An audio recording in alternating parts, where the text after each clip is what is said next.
Hey, welcome to another edition of Chalk Talk for Life. I'm Coach Bill Marsh, and as you can see, I have 3 guests that are pretty common names when it comes to the shows that I'm doing. However, tomorrow morning is a quick plug.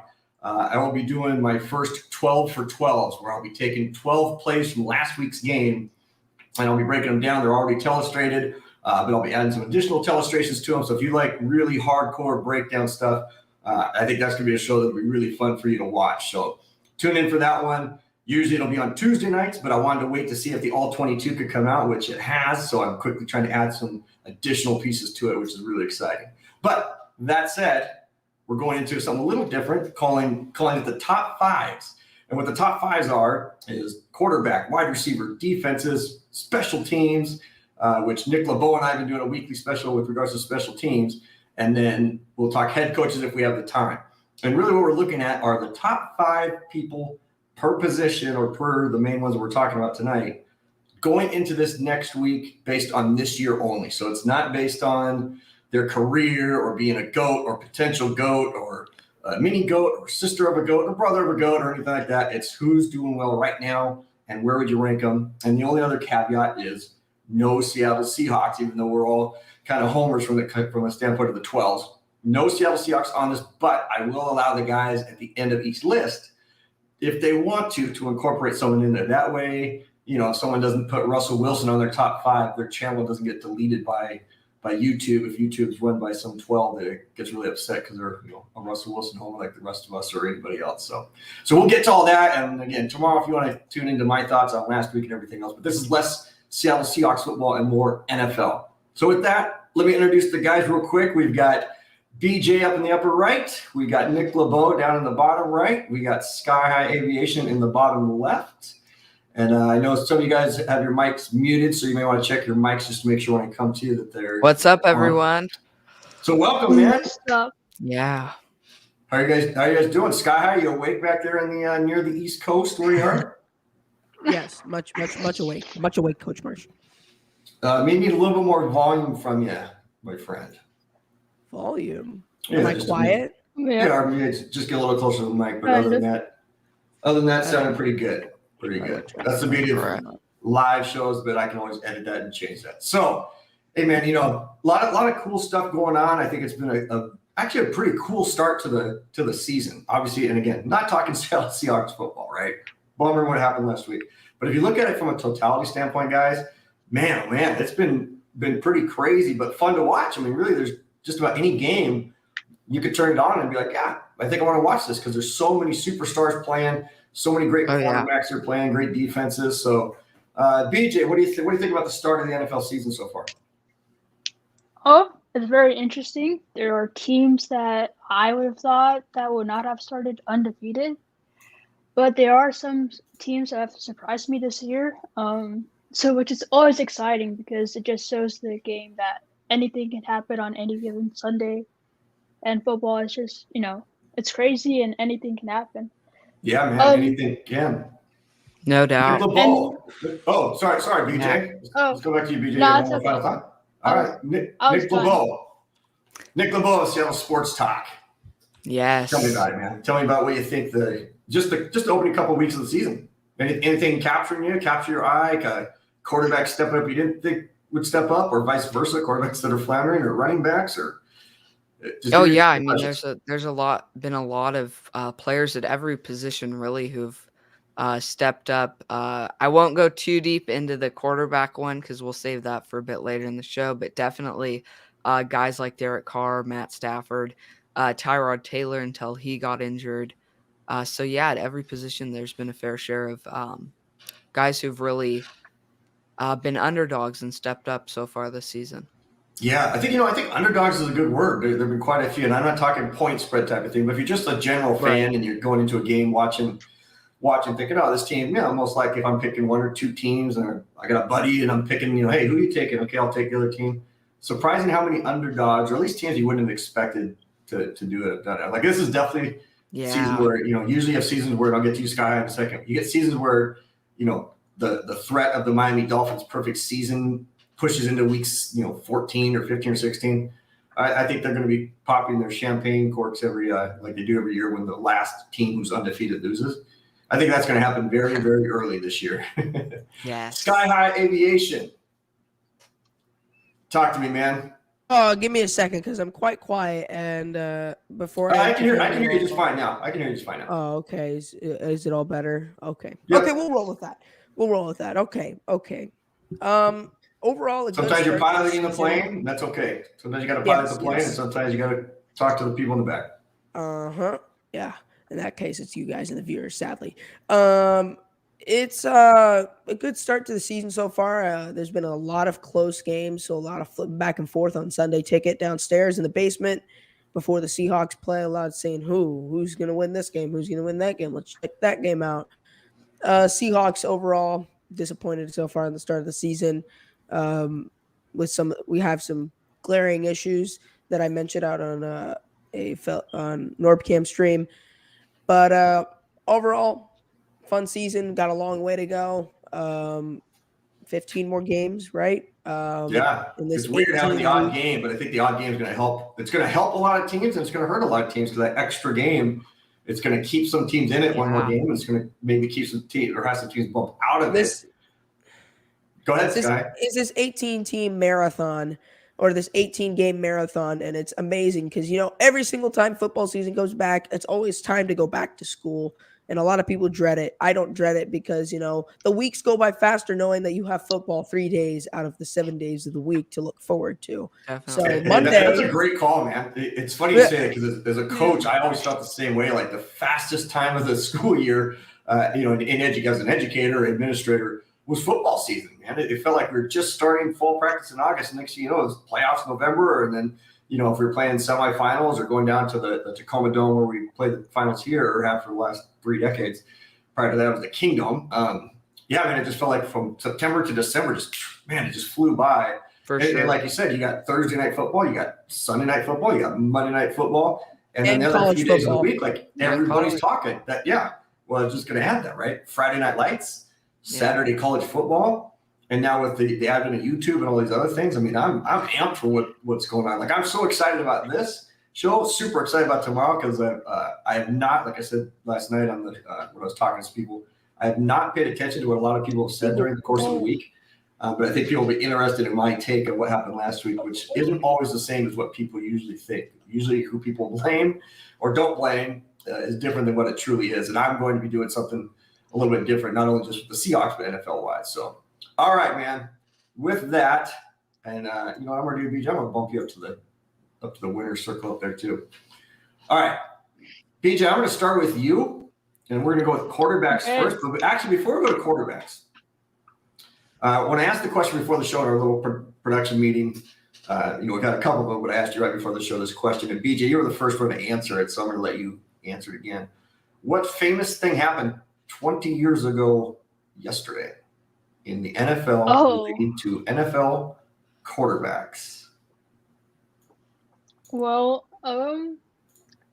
probably the greatest quarterback of all time began his career. Pretty much. Well, I'm just gonna explain it real quick. Drew Bledsoe, or is that his name? Drew Bledsoe. Yeah, Drew. He got hurt against the Jets. I think it was like a primetime game or something like that. And then he lost his starting job to Tom Brady. Basically, he was running around on a sweep, or not a sweep, but he ended up keeping the ball, and he was, escaping to the outside. And what happened was once he got back to the sideline, he got crushed, and he got crushed so hard. Yeah. There's some articles on it yesterday, and every year they usually do a little piece on it because, as Tom Brady kind of grows, it kind of goes back to Drew Bledsoe. Well, Drew Bledsoe almost died from the hit. And people don't realize that he was bleeding so bad internally that he went to the hospital. A lot of things took place. But here's the crazy connection. And I know sometimes people are like, oh, man, can you go coach with his crazy connections? But it's like I've been very lucky based on, again, knowing a Coach Smith and knowing Chuck Tarbox, who's a longtime veteran high school coach, legendary guy. So I'm at Washington State University. So I'm the same grade as Drew Bledsoe. My high school senior year, he was the all-state quarterback out of Walla Walla. And so I go to Miami of Ohio. I come back. I'm hurt. I go to WSU. One of my best friends is playing football, but I had retired because I injured my knee.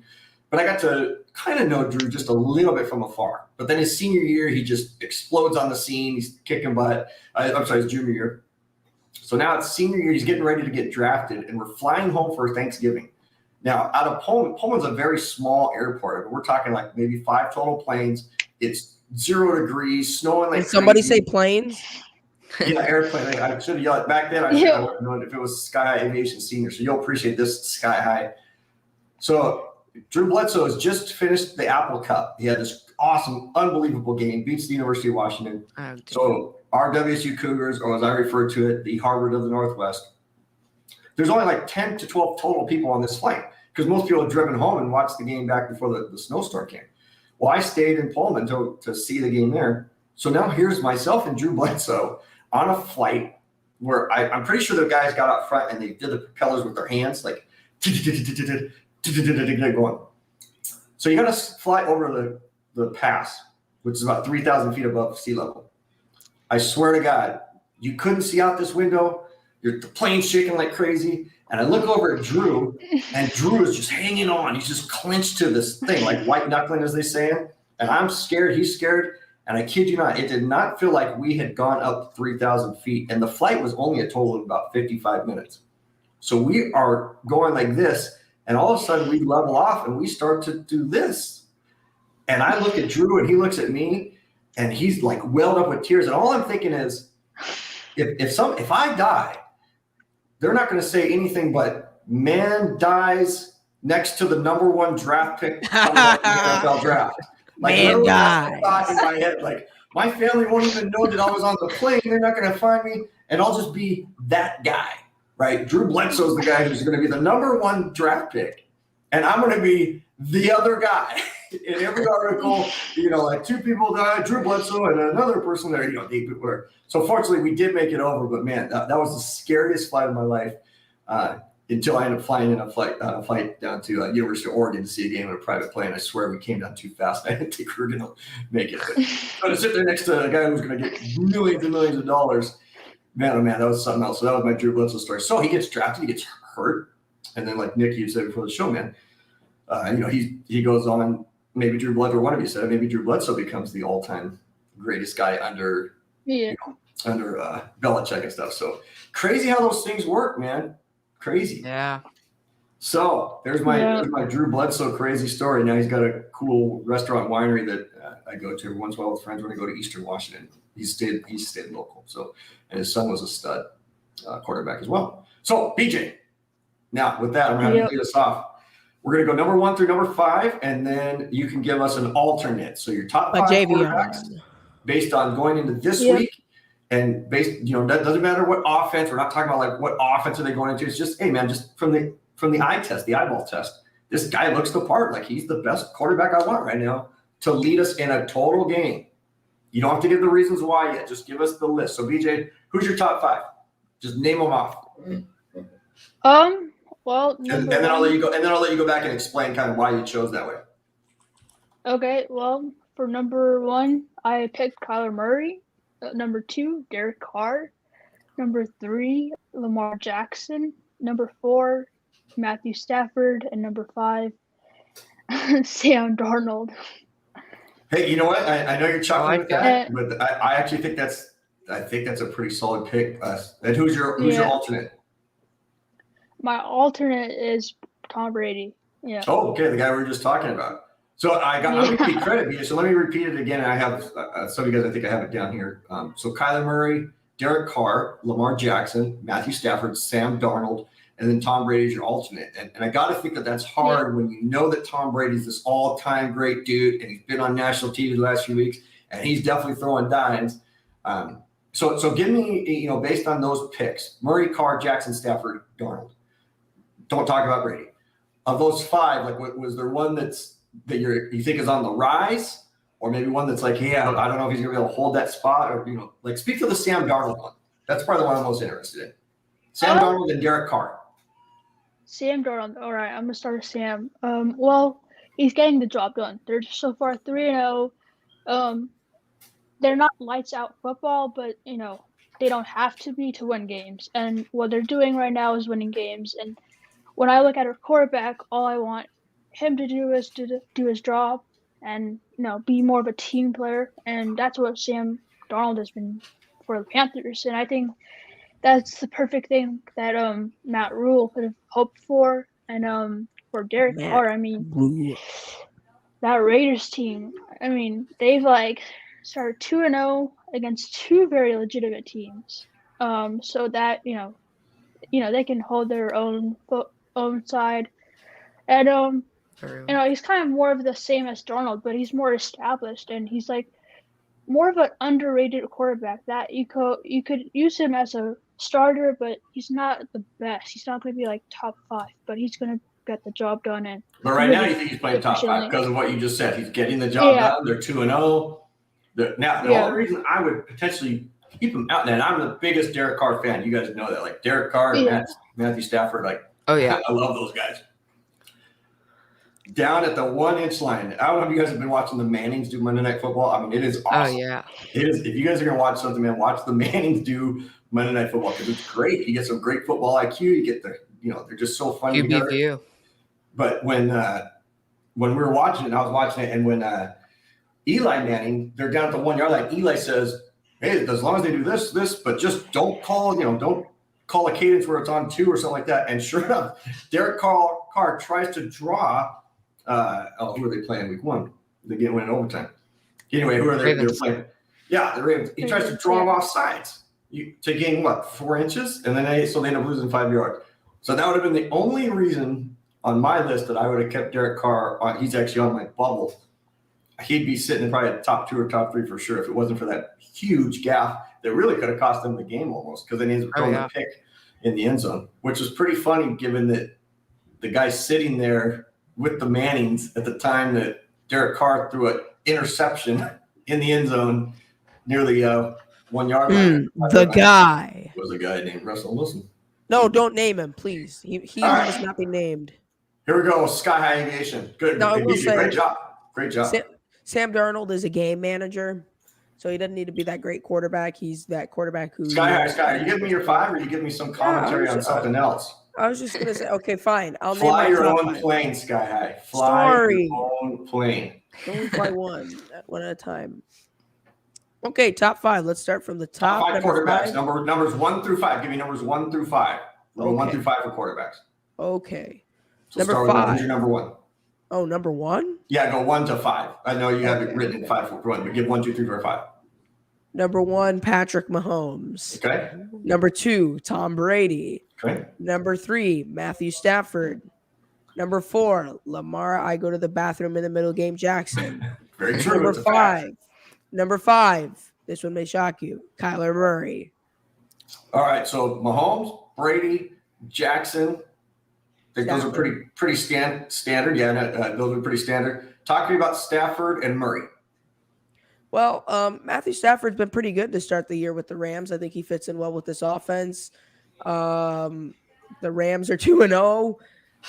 I think it's not just their defense carrying games, but it's also the offense and the trust that Matthew Stafford has with Sean McVay. I think is something that Jared Goff and the Rams lacked. Darrell Henderson seems to be a good fit right now with that team as the Cam Akers is out for the season. And Kyler Murray, the Cardinals have pretty much had an air raid offense this whole these first 2 games, scoring 30 points plus. First game, they absolutely jumped the Titans. The second game, they were lucky because the Vikings will never get away from kicking issues. But in the end, the Cardinals continue to play good. Their defense continues to play good at some points in the game, but the offense is just scary. Kyler Murray, for some reason, has grown up from being a toddler, and he is a superhuman adult now. Yeah, he's making some phenomenal plays, man. He is fun to watch. He kind of reminds me of step up. Again, just talking about Russ. He's the Russell as a younger dude, doing some crazy stuff, and he's got a coach. The big difference is he's got an offensive-minded, heavy offensive-minded coach. Oh, yeah. Right? So they're creating some stuff. I bet it's really fun for Kyler Murray to go into those meetings with Kingsbury and create plays, create offensive stuff. And the Stafford thing, I mean, I'm a huge Stafford fan. I think people are going to be in for a crazy rude awakening, those people who were haters on him, because that dude can play. He can throw the rock. Yeah. He's definitely already making great connections with Cup. For sure. Haters get taters. The real deal. Who's your honorable mention this week? Oh, honorable mention. Can it be a Seahawk or no? As long as it's not Russell Wilson.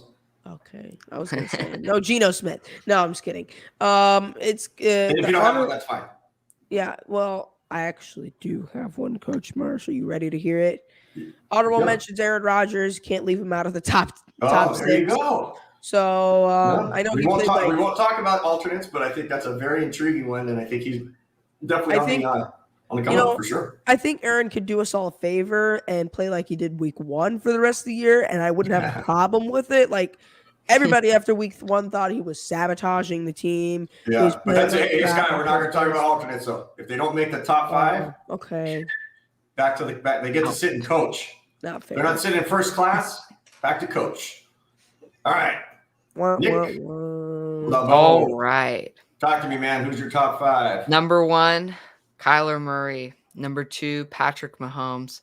Number 3, I'm pretty surprised no one's mentioned him yet, but Josh Allen. Number 4 is Lamar Jackson, and number 5 is Aaron Rodgers. My honorable mention is actually 2 people. I know that's kind of cheating. Derek Carr and Matthew Stafford. Oh my gosh. Boo. Okay, not bad. Not bad. Kyler Murray, number 1. Oh yeah. So we got what's interesting is everybody so far has some NFC West dudes, right? And I know that all you guys would have Russell probably in the top 5. So like again, for those of you just joining us in, we're not including Seattle Seahawks in this so that we can just focus on other. I think it's more interesting to learn about other people in the league. Right. Kyler Murray, number 1. Why? Why number 1? Well, he's he's a big game basically this week, week 3, and you're taking Kyler Murray over Lamar Jackson, Josh Allen, Derek Carr, all those. And I have nothing wrong. I'd actually probably buy into that. But tell me why. What's your why? Yeah, I mean, he's played like an MVP so far this season, and he has a great offense around him, a pretty solid offensive line, good receiving core.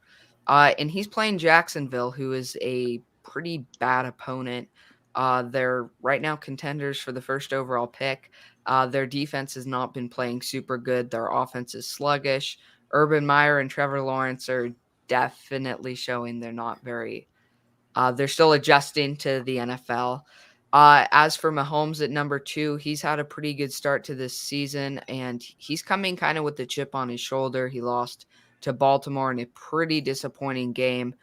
He's playing the Chargers. While their defense is pretty good, the Chiefs' offense is just so spectacular that he is definitely going to have a good game. Yeah, that's a good point, right? I mean, he's the product, and he's a stud, right? I mean, there's no doubt about it. He makes any team a lot better. But it's hard not to look at some of these guys and go, man, how great are they, and how much is it the product of, man, you got a Tyreek Hill, you got a Travis Kelce, you got all those dudes. It helps when you got playmakers around you, and you're a playmaker, right? So that's a good point there. Yeah. So number 3, I put Josh Allen. Yeah, he's just the other interesting one. Talk about Josh Allen. I mean, he's just another player. I really like him. He also has a pretty good offense. Stefan Diggs is a great receiver. He's going to have a test against Washington and their tough defense. I think they're definitely going to be passing more because Washington's front 7 is very strong, especially the defensive line. But I think that he's going to have a really good game. He's had a really good season. And him and his connection with his wide receivers is going to be on show Sunday. Yeah. As for number 4, I have Lamar Jackson. He's just a big playmaking QB. The Lions defense has given up so many points there these last 2 weeks. I think both of their opponents, they gave up 35 points to, somewhere in that area. And both of their opponents, not the Packers. The Packers have a pretty good offense. But the 49ers don't have a pretty firepower offense. They don't have necessarily big names. Lamar Jackson in this offense is good. Their running backs have really stepped up since being injured. He can obviously carry the offense. Their tight end's good. Offensive line's pretty solid. And I think they're going to really just put on a show against the Lions. As for my honorable mentions, both no honorable mentions. You can't talk about them. Okay. You only get to bring them up. You only can't talk about them. Yeah, that's good all the way around. I think it's interesting. Trevor Lawrence has another year of college left if he had returned. And I'd be willing to bet that he's going to work really hard to see if there's a way for players who join the NFL after the rookie year can go back to college, and then he and Urban Meyer are going to go to USC, and he'll be the head coach of USC, and Trevor Lawrence will go back for his senior year of college in the transfer portal. It'll be a transfer portal from the NFL back to college. That would be very – I would like to see that. I kind of feel bad for Dak Prescott. Pac-12 fan and obviously UW fan. But I think it'd be very interesting to see them both. Yeah, no doubt about it. All right, great stuff on the quarterbacks there, guys. And I know Sky High. I know you mentioned Dak Prescott, and there's some other quarterbacks. It's always a fine line when you're doing a top 5 or a top 10. Like how do you decide like where is that line of 5 to 6 or 10 to 11 or 15 to there? So I think you guys did a really, really good job, and that's why I allowed you to have an honorable mention, because I think there's always going to be. It's like when you do the top 4 for college football, right? People go, well, let's get the top 8 in there. Okay, well, when you get to the top 8, number 9 is going to get upset. It doesn't get in. And, when we get 1 million followers watching this show, people are going to be calling all the time, well, and so-and-so. Well, you know what? Play better. Play better. throw touchdowns, no interceptions, get a high passer rating. And that way Sky High won't be yawning when we're talking about you. All right, let's hit wide receivers. So quarterbacks are off the docket. Wide receivers. And I'm going to go reverse order, kind of snake order. So we went BJ, Sky High, Nick, LaBow. So this time we'll go Nick, LaBow, Sky High, and BJ. And you can go honorable mention 5, 4, 3, 2, 1 this time. So we went quarterbacks 1, 2, 3, 4, 5. We will go wide receivers 5, 4, 3, 2, 1. So all right, Nick, LaBow, start with wide receivers honorable mention. Okay, my honorable mention at wide receiver is Falcons star receiver Calvin Ridley. He's due for a good matchup and a good game. Number 5, Keenan Allen of the Chargers. I know they're playing the Chiefs, but the Chiefs secondary is a pretty weak secondary, kind of that mid to bottom tier in the NFL. So I think he's bound for a good game. Number 4 is the Bills star receiver, Stefan Diggs. Like I was kind of saying before, Josh Allen's going to be passing a lot because Washington has a super good defense, especially their front 7. So I think Diggs is definitely going to put on a show. He's going to be the Bills' kind of reliable option on offense, and I think Allen will target him a lot. Number 3, I have Tyreek Hill, who's coming off probably one of his worst games in his career against the Ravens. So he's kind of has a chip on his shoulder. I think he's going to have a good showing against the Chargers. Mahomes will give him the targets, and he's going to have a good game. Number 2, Devonta Adams.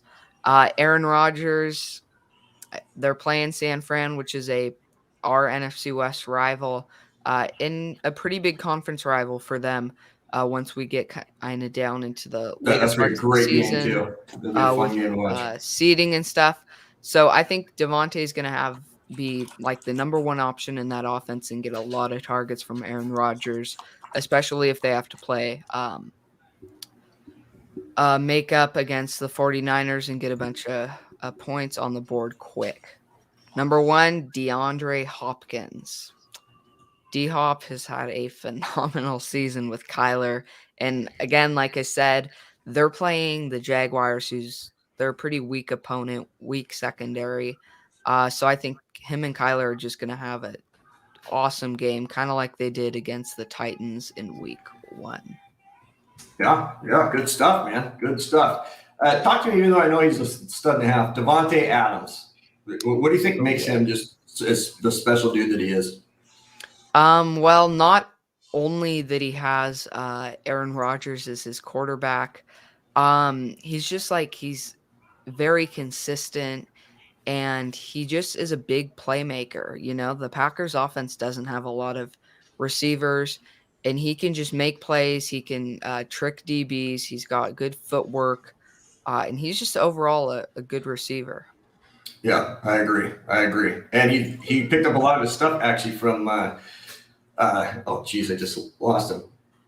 Our wide receiver, Doug Baldwin. Yeah, Doug Baldwin. Man, I just had him in my mind. I just blanked on him. Yeah, Doug Baldwin. He actually learned the Allen Iverson killer crossover dribble that was made famous by Allen Iverson. Obviously, learned that little crossover move, and now a lot of wide receivers, instead of driving off the line of scrimmage, they actually bring their feet lateral. And I'd always taught that to wide receivers. A lot of people balked at it because they always thought, oh, no, drive at the DB. And I always thought, no, if the DB is jamming you and his feet are square, why wouldn't you square your feet up and try to match it? Baldwin really picked up on that. Not from me, like he really trademarked it a little bit beforehand, but I'd heard him talk about it. I'm like, man, that is so true. So very, very cool. All right, Sky High Aviation. If you don't know what mention, that's fine, but 5, 4, 3, 2, 1 for wide receivers. Oh, I do have an honorable mention. And this would be what I call star personnel. So when I called for, there's 2 types of personnel. If I called for star personnel, that meant 5 wide receiver types. If I called for the Smurfs, I don't know if you guys are young, if you guys remember the child show called the Smurfs, that meant I want 5 of the quickest dudes at wide receiver. So this is for when we call for star personnel in week 3. These are your 5 dudes that you're sending into the game. Oh, okay. Can I do my honorable mention? Yeah, go ahead. And you got your co-pilot flying in behind you too. That's great. Yeah. Go for it. What the heck are you doing? Okay. Honorable mention. The co-pilot is not exactly in pilot's attire, but that's okay. All right, go for it. Co-pilot's looking at a misconduct. Yeah, he is. He's going to get a penalty for sportsmanlike conduct. So my honorable mention is going to be Deebo Samuel of the 49ers. He currently leads the league in receiving yards.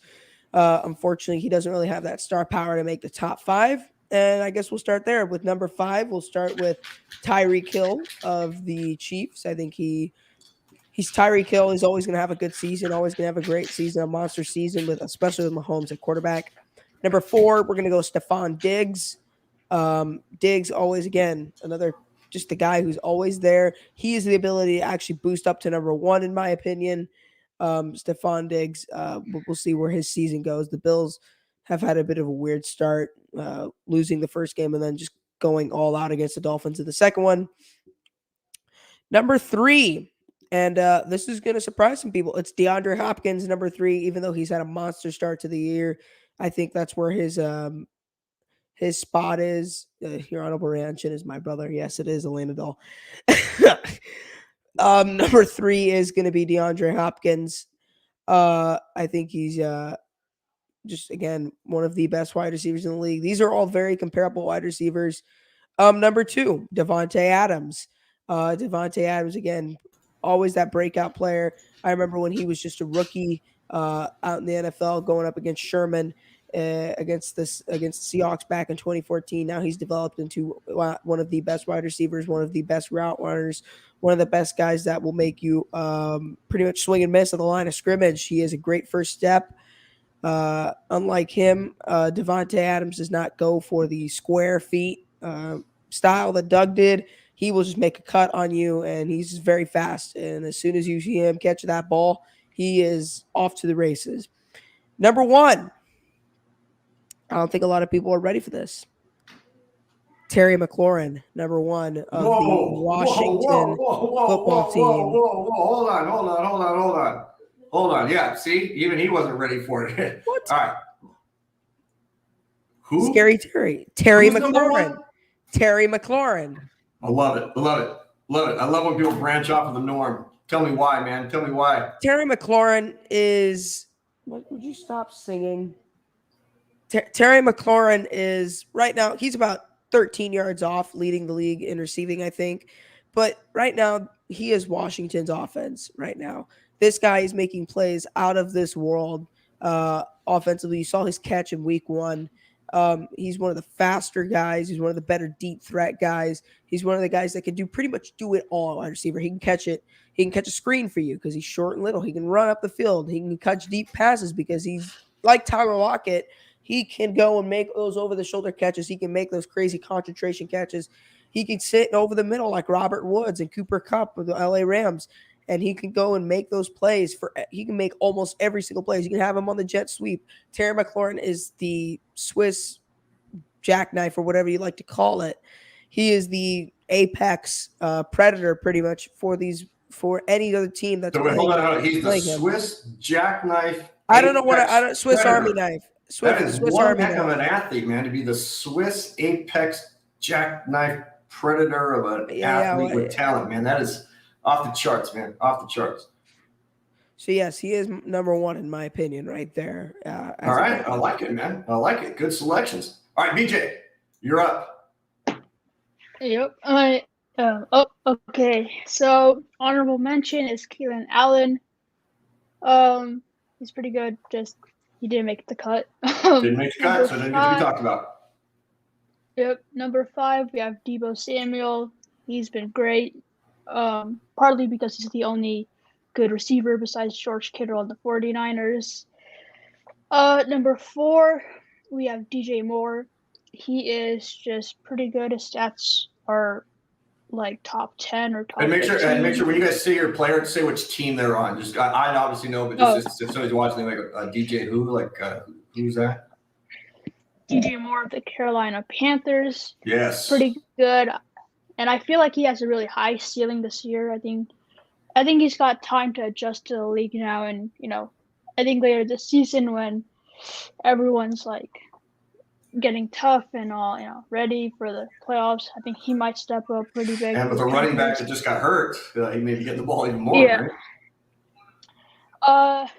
Then next, number 3, I have Mike Williams for the Chargers. Besides Keenan Allen getting double teamed pretty much, I feel like he's just a big body receiver with good speed, and he's kind of receiver that Herbert is going to love because, he can just like throw it up there and like just say, it's going to be a 50-50 ball. And I have DeAndre Hopkins at number 2 of the Cardinals. It's obvious pretty much, but yeah, he's his legit. stats are pretty good. He's definitely legit. With Kyler Murray playing lights out this year, he could have a pretty big year himself too.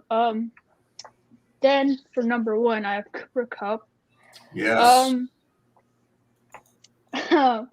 Reason why I put him there is one, he's having a good year. Cooper Kupp, who did not make either of the other 2 of your opponents here tonight. They're top 5, not necessarily opponents, but everybody seemed to have. I guess no, everybody didn't, because Nick did not have. He did not have Matthew Stafford, I don't think, right? Nick, you didn't have Stafford as a quarterback, did you? Not on my top 5. No, you did. Okay. Go ahead, BJ. And with Matthew Stafford as his quarterback, he's going to have someone who can throw medium to short passes pretty accurately. Deep passes, I feel like he can do the same. So if he does go deep, and he's just like a really good player overall. He can do a lot of things efficiently, and Sean McVay, I bet he's like his most favorite player of all time because he's just so versatile, and he's like one of those really underrated receivers who should be talked about more. Yeah, without a doubt. Oh, I think we had a Seahawks showing. As in, where would each of you put Tyler Lockett? Is he in the top 5? Is he out of the top 5? Sky High Aviation, just give me a number. I don't want to hear why. I just want to know, where would you place Tyler Lockett right now if you were putting him in this list? Top 3. Give me a number. If I say fly at 28,000 feet, are you like, okay, between 25,000 and 30,000? No, you got to go to 28,000 feet. So give me the number, Sky High Aviation. Number 1, number 2, number 3, number 4, number 5. Tyler Number Lockett. 3. Number 3. Nick LaBow, where are you putting Tyler Lockett? Number 4. Number 4. And BJ, where are you putting Tyler Lockett? Number 2. Man, you guys are all close. But if you were smart and you knew you were 12, you'd put him where I put him, which is at number 1. All right, no Seahawks talk from this point. Here we go to the defense. Scary. Good job on the wide receivers. Let's go defense. And what's great is like everybody could talk quarterbacks, right? Like everybody could name maybe not everybody could name 10 quarterbacks. You can name the NFC West and those things. And then some people could name wide receivers, and then fewer to running backs. A lot fewer can name defensive players all over. Definitely special teams. All right, so the defense, we're just looking at 3. 3, 2, 1, no honorable mention. It's kind of like fantasy football, right? You're picking your quarterbacks, you're picking those things. But, man, which defense right now is the defense that you take in because they can handle run, pass, whatever reasons you have for the defense that you got to win. You got to win this game to keep your season going, keep your playoff hopes alive. Nick LaBow, let's start with you this time. Who are you All going right. to select? Let's go 3, 2, 1. Yes, I would love to go 3, 2, 1. And that's not Nick LaBow. Okay, for my number 3, I have the Bucs. And while they're playing the Rams offense, which is a pretty good opponent, Matthew Stafford and Cooper Kupp have been doing good. Their D's no joke. They're stacked all around. They have good depth. Their secondary is very strong. And I think they're going to bring out a showing, and that game in general is going to be very defensive. So yeah, Bucs at 3. Number 2, I have the Patriots. Now the Patriots defense is very good this season. They have playmakers on that D, and while the the Saints offense is coming off a pretty bad game, and they're going to kind of have a chip on their shoulder. I think if the Patriots can really contain Alvin Kamara and get their safeties, maybe run a 3 safety package where they can really secure the deep plays, I think they can capitalize off that and really stop that Saints offense. Now at number 1, this is a team that is really, really underrated. They've had a good season, and their defense. Does it start with a DA, like a DA apostrophe space, and then you say their name? Like no. That was I think I know what it little is. lower on the red. Yeah, I think I know what this is. Number 1 is our former AFC West opponents, the Denver Broncos. Oh, never mind. I was wrong. I was wrong. No, not that high. But yeah, the Denver Broncos defense has been very, very underrated, and they're only going to get better. This week they're playing the Jets. The Jets offense has been able to do stuff, but I think if they can really fluster rookie Zach Wilson and force him into situations where he has to get rid of the ball quick, he'll do what he did last week and throw a bunch of interceptions.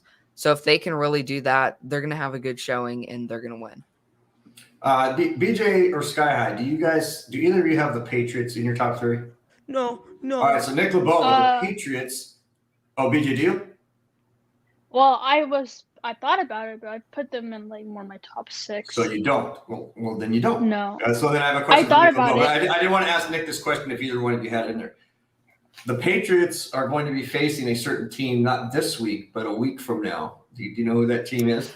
I don't believe so. It's a certain revenge game for a certain quarterback who we just talked about at the beginning of the show. Tampa Bay Buccaneers. So pretty interesting that you think that the New England Patriots are playing very, very good defense, probably at the right time that they need to be playing good defense. I have a feeling there's a reason that good old Coach Belichick has them flying on all cylinders as if a big playoff game's on the horizon.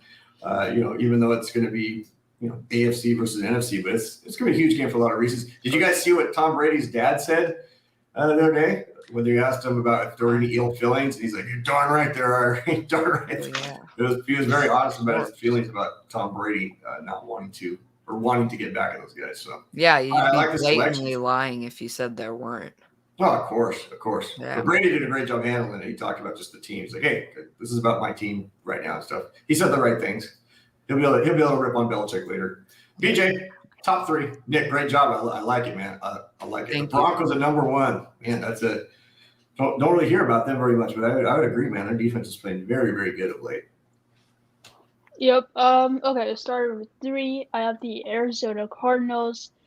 The game against the Vikings was a bit, scary for Cardinal fans because Vikings were able to, keep up with the Cardinals offense, which kind of scares people off. But I think, and that's what I meant at the beginning of the show about teams kind of going. I mean, every team's kind of go like this, right? Because I know you probably speak about Cardinals. They kept up with the Cardinals, but then week 1, the Cardinals were just off the charts, awesome, man. I mean, they were just crushing guys. 5 sacks by their linebacker, and it's unreal. Yeah, they have 8 total sacks on the year too. Yeah. And they were able to stop Derrick Henry all game long. So that's better than most teams have been able to do. Number 2, it's better than the other team who played them was able to do. Yeah. Number 2, I have the Steelers. They just play their whole identity as a franchise is defense. Man, that's a great line, BJ. Say that again. Their whole identity is defense. The Steelers. Yeah, it's so true, man. 3 coaches in 50 years. That's their identity. Yeah, and so that's your identity. I mean, you've got to have a above average defense, and right now they have more than above average defense. Arguably the number 1 defense, but this season I have someone else who's number 1, and that will be a big surprise for most, I think. It's not going to be. Pretty underrated. The Panthers. I have the Panthers are number 1. And what would be what's your number 1 reason with the Panthers? What in terms of which part of their personality do you think is the best part? Because I agree. I think they're definitely a top 5 group. Would you say D-line, linebackers, or DBs? What would be the most feared part, or the part of the game that you're like, man, with us, it was Legion of Boom for a long time. We had awesome linebackers. We had very good defensive line that, we won the Super Bowl. But you would still go, man, the feared group is the defensive back. So for the Carolina Panthers, what would you say is the group that if you're an offensive coordinator, you'd say to the head coach or head coach to the offensive coordinator, hey, don't throw the ball, run against the line, or vice versa. Hey, go ahead and throw the ball, don't run against the line. Or which group do you think is the best group for Carolina? Ooh, that's pretty tough. I would have to say the front 7 because there you go. Yeah. I think for any team to be good on defense, that front 7 has to be definitely good, or at least that defensive line. And they've had 10 sacks on the year, so that's really good. Front 7, defensive line, or something like that. But they're a really well fundamental team. They don't mess around. They're really head on straight. They're coached well. Everything from top to bottom, everything's running well. Yeah, I agree. And so then we got to get, who did I not get yet? Sky High? Yeah. Now, but before we go to you, I have an important announcement. We have sponsors on their way, but I'm not putting them on yet until we get these things kind of rock and rolling. However, very important public service announcement from Life and Sports Talk with Jake. Did you guys know that today is Nacho Friday? It's Nacho Friday now. You guys know that it's hello, Bozo. But that might mean hey, it's not my Friday and it's not your Friday. It's somebody else's Friday. Oh, that's so funny. As we used to say when we were younger. So, but in school, in elementary school, it was always Hamburger Friday. So I don't know. Maybe that's a school reference. I don't know if he's a high school kid or college dude or big adult. Who knows? But appreciate you letting us know that it's Nacho Friday. Also, Friday Night Lights kicking off pretty soon here. Yeah. So as we wrap up, we're going to go to Sky High Aviation. Your top 3 defense. Number 3, the Los Angeles Rams. Number 2, the Carolina Panthers. And number 1, this may shock all of you. Please hit the drum roll. You can hit your keyboard a bunch of times. I'm sure that's probably what I can hear. Yeah, you can say it. Here he comes. Oh, if he's coming, I know what it is. I have a feeling. What is it? I think yours starts with a D and an A, an apostrophe, and a space, and then they go, duh. Duh, number 4. But, oh. Well, wait. Okay, wait. Ooh. Who's your number 1 defense? I'm certain about it's it. the Raiders. The Raiders. That's what I said. Dang, okay. Didn't you say Raiders? The Raiders. That's Yeah, man. The Raiders are playing great, man. Under Chucky, John Gruden, and all that stuff. I don't know. And Nixon. I think you're calling the Rams, man. I think when it's all said and done, the Rams probably overall are still coming together, and I think they're going to take a little while to mesh, but they're so good. Oh yeah, so fun to watch. The Buccaneers, they return everybody on defense, and they obviously played lights out in the Super Bowl. And then you come back and you kind of get it free flowing and stuff. And it's just weird as you guys are naming these teams, right? That you got teams that 1 week they're playing awesome, and then the next week they give up 30 points. And we got an example of that here, right? We played pretty good against a Indianapolis team that I think is going to be okay. I mean, they're they're built like the Tennessee Titans, like the Ravens. But look at the Ravens and the Titans. Like every year going back to the Ray Lewis, Eddie George era, they were always defensive-minded, crushing, keeping things tight. And then all of a sudden you get these games where they give up 30 points or they try to keep up with an opponent instead of trying to keep the score low. So, man, it's I think of all these, the defensive one is the hardest one, to be honest with you. Totally. Definitely the hardest one of the group. All right, Sky, we're almost bringing it in for a landing here because I know that you and BJ are working on some East Coast time there. Well, BJ just look at BJ's the background there. He obviously cleared out the whole fax machine because it's Nacho Friday. And he's got everything ready to go for the work week on Monday so he can enjoy the weekend. All right, let's go with the special teams. We will bypass head coach tonight. We will come back next week with head coach. But you guys are doing a fantastic job. So we're going to finish with the group that we will start with next week. Special teams. So this, as we know in this locale known as Seattle, special teams can be pretty big. When people don't talk about it unless a holder drops it, there's a bad snap. Punter muffs it. Punter doesn't pin it down on the whatever. Missed field goal or a missed PAT. And don't talk about those. There's other things we'll be talking about tomorrow. So with that, special teams, and based on how you guys have been picking, I'm going to let BJ start because I think BJ, I would be putting your fantasy team, so to speak, if this is a little fantasy team. Yours would be the top-ranked fantasy team going into the special teams. So it's yours to blow right now. You've got a 10-point lead, a la the Super Bowl a few years back. We blew at the end, but that's okay. BJ, you can hold on to it with a good special teams call. Your top three. Let's go 3, 2, 1. Actually, let's go. I'm going to go all of you 3, 2, 3, 2, 3, 2, and then we'll come back for your number 1. Okay? All right. So we're going to go around the horn. Number 3 first. Just give me number 3 for each of you. BJ, who's your number 3 special teams? And special teams for everybody out there, when I told these guys, it's not just punter and kicker, but it's punter, kicker, and maybe either coverage stuff. So I'm asking these guys to actually really pay attention to some of those type of stats that are extra stats out there. Because there's an old saying that there's 3 games in every level of football that will be dictated on special teams, win or loss, but 3 games. And now with that 17th game, I think there will be a 4th game in the course of the season that will be dictating a win or a loss. And Nick LaBow and I talked about the other night. We both chose not to consider it a special teams loss, even though most people go, well, we missed the extra point, therefore we lost. There was a lot of other things that took place that I think attributed to the loss. So with that, BJ, your number 3 special team. Well, I have Ashton Dolan. I think that's how you say his name. But he's not a kicker. He's not a punter. I don't know what position on special. Colts. Yeah, for the Colts. But so you're putting the Colts up there because if we're going by team. So I know you have a player, which is awesome for anybody who's watching. Like, to me, that's the best part of this. He's naming a guy that probably nobody knows, but he's a very vital part to the Colts. So the Colts. So even though I can explain more, just to I'm going to keep us moving here just so we get in on time. So Colts number 3 special team, and I agree because they've got punter, kicker, all of those stuff. But his specific position is, what does he do for them?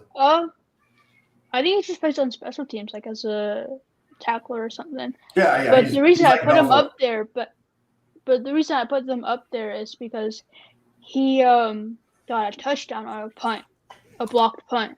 Yeah. So that was pretty big. So I put it there for that reason. Hey, man, definitely. I mean, because we know these guys should be able to kick it, punt it, and everything else. But you get blocked field goals, blocked punts, blocked PATs. That's even bigger to me than a miss or a doink or something like that. So, all right, Sky High, you're number 3. Who's your number 3 special team? Oh, my gosh. I can't believe it.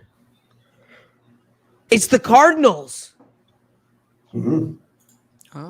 There's nothing special about it. I just had to pick a team, and they had Matt Prater, so, Well, I would say that they are definitely top 3. I would have them in my top 3, and they're an NFC West team. So, Nick LaBow, you're number 3. My number 3 is not a team, not a gunner or tackler. They're not a team? Well, it's not a specific team. But mine is going to be Tampa Bay kicker Justin Suckup. I think, as I said before, that game is going to be super close. I think a field goal is going to win it. Both have great defenses. So I think Justin Suckup. So you have the Buccaneers would be the 3rd third-ranked team based on if you're going into a game, you think the value of him as a kicker is so valuable that even if other parts of the team are average, his kicking ability is worth bringing him in, bringing their whole team to the top 3. All right, I would, because necessarily like looking at the opponent, the Rams kicker Matt Gay is not a very good kicker. He hasn't been very accurate so far in his career. He's been solid this season, but I would definitely take Ryan Suckup over Matt Gay in this game if it was a game-winning field goal. Yeah, and it's nice when you feel confident. All right, number 2, we'll snake back. So Nick, your runner-up special teams, but unfortunately they're on the bench. This is the bench team for special teams. Number 2 is who? All right, my number 2 guy is the Washington football team punter Tress Way. The Bills have a very good offense. So it'll be very important for Washington to be pinning them deep in Tress Way, who's been a good punter his entire career. He's going to have to do that if the football team wants to win and wants to not tire out their defense before the end of the game. Yeah, and as you and I talked about the other night, that every 10 yards counts as a first down for either the offense or the defense. So when you're punting, that's a defensive-minded thing. So if you can do that type of punting and pin them down or keep them where they have to drive 70 or 80 yards, that's absolutely going to be huge. So, all right, so I like that. So you got the Washington football team, number 2, Sky High, number 2. Number 2. Oh, yeah, number 2. Your second-rated special teams that you would bring in. If the first team didn't make it on the plane, who's the special teams group you're flying in? Number 2. Chiefs. The Chiefs. Butker. He's pretty much, he doesn't miss very much. He doesn't miss like almost at all. Very quality kicker. Most of the time when the Chiefs are down there, they're either scoring touchdowns or field goals. So he's a good player to have on fantasy. I have him on fantasy. He does very well.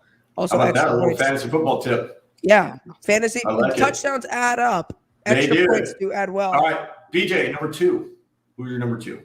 I select Daniel Carlson of the Raiders. He's the kicker. He's been just overall good all year. Hey man, the Raiders. I think Raiders and Tennessee Titans are going to be 2 teams to be reckoned with, other than the obvious team over there. I know Buffalo and some of the other, but I think they're going to be solid. I mean, we've already heard about the Raiders, Derek Carr, and we've heard about their defense, and now special teams. And I agree, they have a really good overall, and their special teams coach is actually very solid. So, all right. So now it comes down to number 1, the special teams group that you would take into this week. So BJ, to hold your lead, you got Kyler Murray as your starting quarterback. Why are you going for him first? He should be going last. All right, I'll reverse it. Oh, wait a minute. Nope, it's my flight, my airlines. I will call the shots. So Nick LaBow, you're first. So all right. Who are you bringing for special teams in case Kyler Murray can't get the job done and you have to punt it or kick it, or you gotta, or you score a lot of points, you want to pin him down, or you need an onside kick? Like, who are you bringing? Among Us. All right, so what I am doing, I'm loving the punters tonight, and you just alluded to the Tennessee Titans. I got to go with their veteran punter, Brett Kern, one of the best in the league, still doing it very well in his mid-30s. And they're playing the Colts. That's a division matchup. Both teams are going to come to play. The Colts offense is definitely their kind of weaker side, I'd say, especially with Carson Wentz a bit banged up. So yeah, definitely Brett Kern, if he can pin them, and the Titans defense can kind of do what he did to Seattle. But he can't see. Yeah, man, I agree. That's a great call there. And what's great is after this, you're gonna be able to turn right back around and continue calling the second half of the NFL of the Seahawks football game there that you have playing behind you. You're probably calling the game on the radio, right? All right, so that's a good call. So let's go to BJ. I'm gonna go to Sky High, who's flying with his co-pilot there. Yep. Sky High, who are you bringing? Well, How can you not go number one with the greatest, most accurate, bestest, the greatest, most accurate kicker of all time, Justin Tucker, I was just and going to the say he's going with the Ravens. Baltimore Ravens. But now, I know he's a kicker and everything else, but this is going to be fun for you guys as we go forward. It's going to be not only the kickers and punters, but you're going to start really seeing the fake punts, the fake field goals, the block punts. I mean, week 1, week 2, teams are usually – they either start off the opening season. Well, actually, I'll finish my thought after BJ goes. BJ, all right, so they've got Baltimore and we've got Tennessee, so 2 teams from the same division, and then now your shot at it. Is it one of those 2 teams, or is it somebody else? No, it's someone else. Oh no, that's not it's true. It's pretty underrated, actually. Really super underrated. Pretty. Oh, he's bringing it under. This might be enough to knock you out of the top spot for the week. Go for it. But who are you bringing? I am choosing Evan McPherson and the Cincinnati Bengals. Game-winning field goal guy. Yeah, game-winning field goal, week 1. So you're bringing Clutch. You're bringing Mr. Clutch with you. How can that win? And he's a rookie too. So, I just think he's like a. Go ahead. I just think he's like a pretty good kicker, because from his college days, he's been pretty consistent and accurate, and so I was pretty high on him this year in the draft. So yeah. I was happy to see he made that game-winning field goal. Yeah, I think it's a great call. The only issue I have with it, man, is that Cincinnati Bengals, have they won in the last couple of decades? I'm joking when I say that, right? It's so tough that they just struggle on so many levels. But they're a pretty good team. Yeah, they're pretty underrated, to be honest. Yeah, I think there's so many good teams this year. I mean, that's the parity of the NFL. So, and again, this show is not about competition. I was just making it fun for you guys, but it's definitely not to compete with each other. It's just to hear your thoughts. But I think as you go forward, what typically happens at all levels of football is the opening game of the season is when you'll see teams maybe spring an onside kick at the beginning or do a fake or something. And then NFL coaches, college coaches, high school coaches, then they start to get real conservative. Like, okay, we tried it at the beginning, but now let's just get back to our blah stuff. People freak out about the taunting and celebrations and no fun league. That to me is like extracurricular. Like, I could care less about that stuff. Like, guys that do the dance, like, it's great that the Seahawks are the receivers of the highest ranked dancing group. Okay, great. The taunting, like, people freak out, like, oh, we got penalties for taunt. Hey, if we want to make the game exciting and fun, I want special teams guys whose head coaches listen to them when they want to run an onside kick to open the second half of a Super Bowl all out of the New Orleans Saints. When they want to run fake punts, when they want to do fake field goals, do all those type of things. Like that, to me, NFC Championship, Nick, LaBow, and I talked about the other night, right? Like, what got us back in that game was the fake field goal that we ran, right? That, to me, is what creates exciting football. So that's why it ended with special teams when we'll start it. But I think you'll start to see not just a specific player you guys are going to bring to the table on that, but really educating the whole crowd. Hey, man, there's a great returner you should keep an eye on, or a great this. Because that's what Josh Schneider does. He's looking at that stuff to go, who should we trade for? All out Percy Harvin. Kickoff return to open the second half. Patriots probably had a big talk. Hey, we can come back. We got Peyton Manning. And then 8 seconds later, game over. Percy Harvin, kickoff return for touchdown. So that's what's happening. So I'm not going to declare a winner this time, but next week I will declare some winners on that. So we'll call this the preseason stuff. And we will add the head coach to it too, because then you'll be 3 weeks in. You can really determine based on overall totality of it. Oh, yeah. Hey guys, man, you did a really good job. Thank you. On stuff. So just a reminder before we end here, tomorrow morning, 10:30, I will be doing my 12 for 12s, which is 12 plays that'll be very tightly telestrated. There's some pre-telestration on there that's very high end, and then I'll be telestrating as we go, and I'll be talking about some decisions and philosophy and some of those things. I mean, I don't think I've been as amped for something other than all the stuff I get to do with you guys, which I absolutely love doing. But it'll be the first time I'm kind of doing it really on my own. So it's just getting it going right out of the gate, jumping right into plays. So I hope people watch, and I want to kind of put myself in a position to be a coach of the 12, so to speak. And you guys are a big part of that, man. I mean, you guys have helped me on so many levels. You've taught me so much on what to do, and you make it fun for me to do these things, and it's allowed me to kind of get the confidence to not just be a high school coach or work with college players or do these other things, but just branch out and try something different. So I think it'd be really fun tomorrow to do that and do all those breakdown plays and continue to do that on Tuesdays as we go. But you guys did a phenomenal job on this, on our top 5 show that we will be doing ideally on Thursdays at around 4:30, 5 o'clock. And then my 12 for 12s will be on Tuesdays. And Nick LaBow and I have our special team shows. So lots of good stuff that are continuing to roll out. So any final words from you guys? BJ, anything you want to wrap up real quick? No, nothing really specific for us. Well, that's all you get then. That's it. If you don't have anything, you don't have anything. Sky Aviation. Mute keyboard. Mute the keyboards. There you go. Mute keyboards and sit your co-pilot down. Have them sit down. Ladies and gentlemen, we appreciate that all of you have strapped your seatbelt on. We would just like our co-pilot to please put his seatbelt on so that he's not in our future shows, but he can always be on as a guest. But we're glad to have him. All right, Nick LaBow, any final words before you turn around and call the end of the game with Bucket Vikings Seahawks? Let's go Hawks! Yeah. Hey, here you go. Quick prediction of scores. Go for it, and then we'll end the show. Quick prediction for this weekend on the Hawks game. Ooh.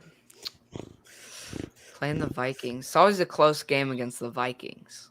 We always play well, no matter how good or bad they are. I'm going to go with a 27-24 score. 27-24 Seahawks. Whew, that means there's an important field goal in there. Oh, yeah. All right, Sky Aviation, your prediction.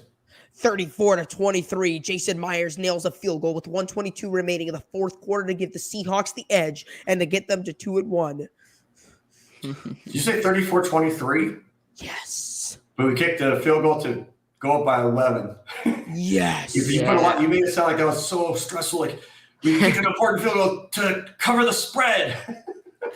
We're already up 8. We kicked the. It's because Sky has Jason Myers on the fantasy team. And VJ. I'm 27-33 Hawks for the win. All right. Man, good stuff. All right, guys, great stuff. Remember to live life one play at a time. This is your coach of the 12s coming at you, and we'll see you next time on the Seahawks and NFL Top 5s.